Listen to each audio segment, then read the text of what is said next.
Hi guys, in today's video I'm going to show you how you can activate classic theme on Instagram. So the first step you need to follow is to open Play Store and you need to search for the Instagram. Click on that and you need to update your Instagram application.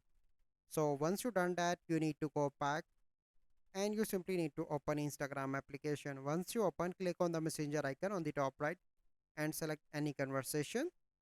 Click on the friend name on the top, click on theme and you need to scroll down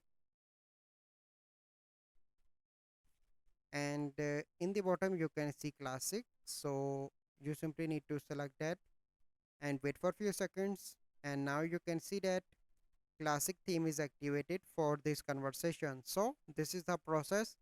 I hope you find this video helpful. If you find this video helpful, must like this video, subscribe to our YouTube channel for future videos. We'll see you in the next video. Thank you, have a good day.